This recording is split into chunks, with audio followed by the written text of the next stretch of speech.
Përshëndetje, unë jam Mesut Shabani, jeni në podcastin Mesut Shabani.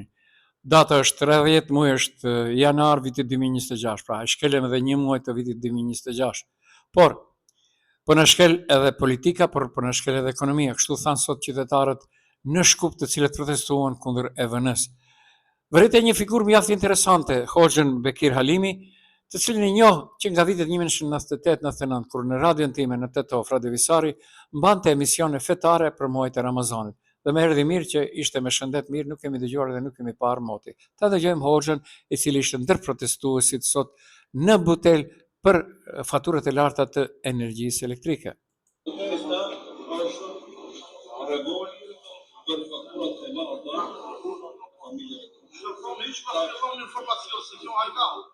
Je shumë keq apo kjo ajka? Ose valide, portale, valide. Edhe kemi ndaluar faktura për shtetin me 60.000 lekë, 45.000 lekë. Me 70.000 lekë.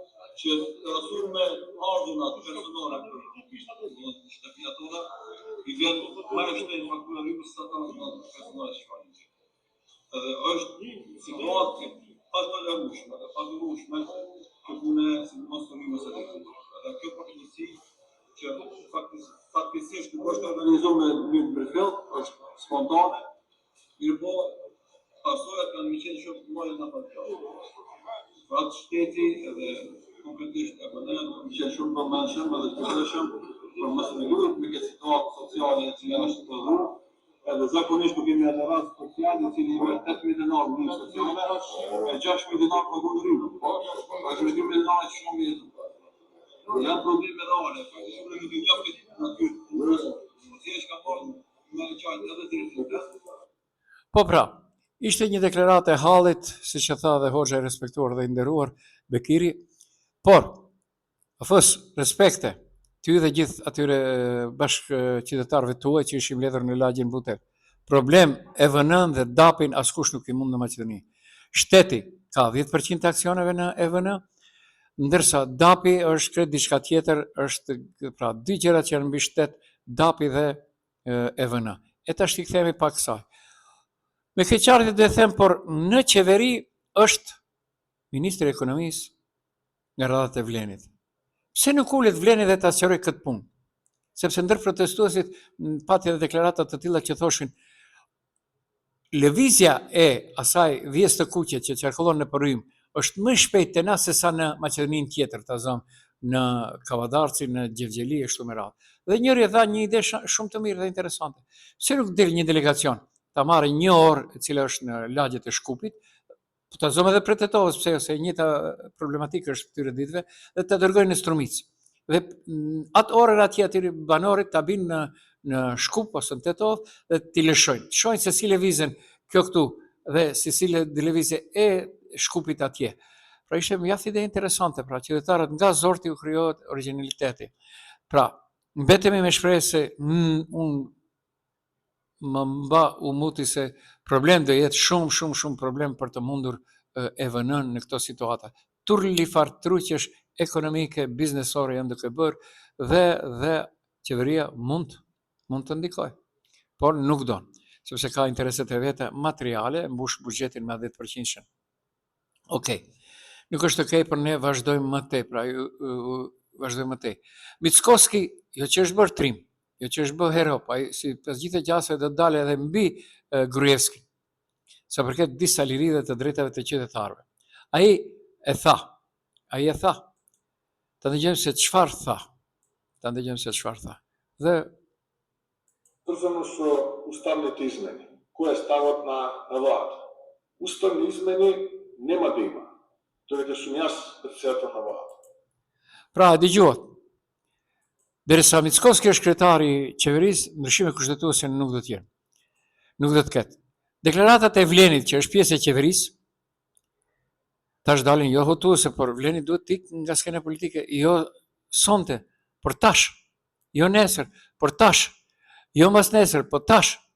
Ata thanë, ne jemi ndryshimi. Çfarë bën zemrishi ti? Nuk u ndihmon qytetarëve të vetë që e votuan për sqarimin e faturave me EVN-n, se si bëhet llogaritja. Nuk u ndihmon shqiptarëve në këtë situatë me ndryshimet kushtetuese për të shkuar në be. Çfarë bën? bën punët e veta. Okej. E keni kërkuar? Ja, te e keni. Unë nuk jam e bëdi. Deklarata e Mickovës se nuk do të krijojë ndryshime kushtetuese, vendin e bën bashkëpërgjegjes politike dhe juridike.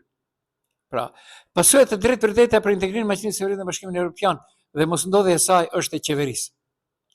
Sipas standardeve të BE-s, një nga kushtet kryesore për avancimin në procesin e pranimit është respektimit të drejtave të pakicave, barazia qytetare dhe funksionimi i institucioneve demokratike. Përveç që bullgarët duhet të vinë në kushtetutën e Maqedonisë, në mënyrë indirekte, pasi hapet kushtetuta, duhet të ketë ndryshime edhe se përket statusit të gjuhës shqipe 20%. Pra, në praktik, Maqedonia është jashtë procesit të BE-s edhe për një kohë të gjatë, duke bërë të pamundur për pranimin e vendit drejt të antarësimit deri të vazhdojë ky bllokim institucional që paralajmëroi kryeministri. Pra, është vërtet. Çfarë thot kushtetuta? Sipas nënit 8 të kushtetutës së Maqedonisë së Veriut, parimet themelore të rendit kushtetues janë ndarja e pushteteve, barazia qytetare dhe respektimi i lirive dhe të drejtave njeriu. Deklarimi i kryeministit për pamundësimin e ndryshimit kushtetues përbën senim të drejtë për drejtë të parimit të ndarjes së pushteteve, pasi qeveria nuk është organ kushteformues dhe nuk ka kompetencë të diktojë vullnetin e kuvendit në këtë proces. Në përputhje me nenin 9, qytetarët janë të barabartë para kushtetutës dhe ligjit, pa diskriminim mbi bazë gjuhë apo përkatësi etnike. Mbajtja në fuqi e termit 20% i cili nuk e njeh gjuhën shqipe si gjuhë kushtetuese përbën trajtim të pabarabartë dhe diskriminim të vazhdueshëm duke synuar barazinë reale të qytetarëve shqiptar. Sipas nenit 7 të kushtetues, gjuha maqedonase është alfabeti i saj gjuhëzyrtare, ndërsa gjuhët e komuniteteve që përmbajnë mbi 20% të popullsisë kanë përdorim zyrtare në përputhje me ligjin. Refuzimi politik për të harmonizuar këtë nen me realitetin shoqëror dhe standardet evropiane, duke hequr termin numerik 20%, ruan një formulim përjashtues dhe ofendues që bie ndesh me parimin e dinjitetit të barazisë gjyqësore. Po ashtu sipas nenit 51, të gjitha ligjet dhe aktet duhet të jenë në përputhje me kushtetutën, ndërsa secili është i detyruar të respektojë atë. Në këtë kontekst, heshtja e aleatëve qeveritar nga radhët e vlenit apo siç e quajnë opozita vredi, nuk është neutrale. Ajo përbën bashkëpërgjegjësi politike dhe juridike, pasi me mosveprim po tolerohet një situatë që bie ndesh me parimin kushtetuese të barazisë. Ndarjes së pushtetit dhe përdorimit të gjuhës, mospërmbushjes së zotimeve të dhëna publikisht për ndryshime kushtetuese e zhvesh këtë koalicion nga legitimiteti moral dhe përfaqësues. Në thelb, nuk kemi të bëjmë me mungesë konsensusi politik, por me refuzim të vetëdijshëm për të korrigjuar një padrejtësi kushtetuese me pasojë afatgjate për barazinë, rendin juridik dhe funksionimin demokratik të shtetit. Pra, e dëgjuat, Mickovski nuk lishon pe, më të i bën dëm vetvetes. Vetvetes, sepse Aleksandër Maqedonesi nuk mund të bëhet asnjëherë. Sa përket shqiptarëve po hë për hë. Shqiptarëve po hë për hë.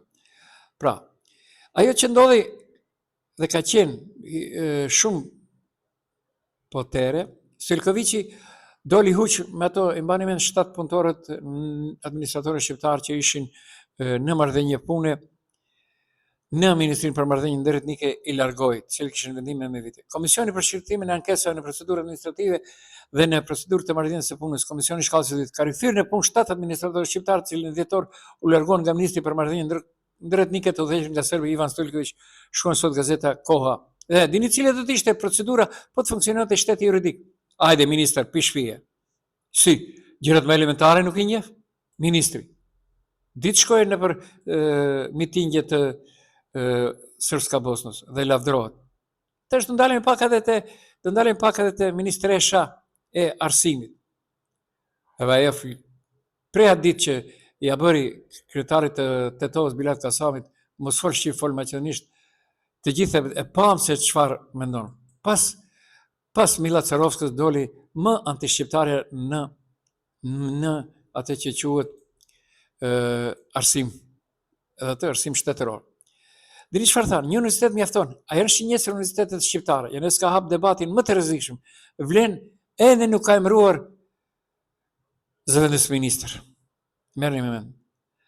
Pra, Ministri aktual i Arsimit dhe Shkencës Vesna Janeska, duke folur në Klik Plus në TV1, e problematizoi numrin e universiteteve në Maqedoninë e Veriut, duke hedhur tezën se për 1 milion banor mjafton një universitet i fortë. Në letër kjo tingëllon si debat për cilësinë, në praktikë është alarm politik dhe gjuhësor.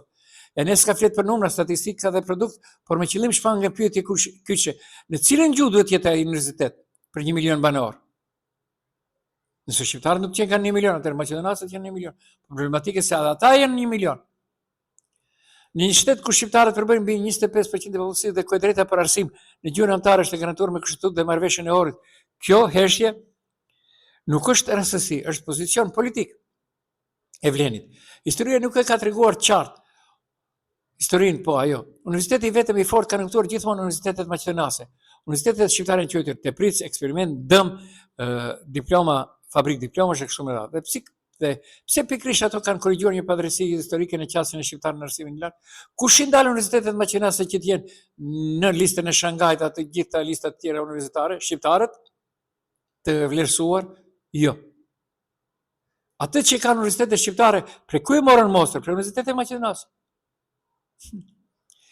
Pra, nuk është kjo reforma që thotë se do bëjmë reforma në arsimin e lartë këtyre ditëve që pritet të hënën të kalojnë në parlament.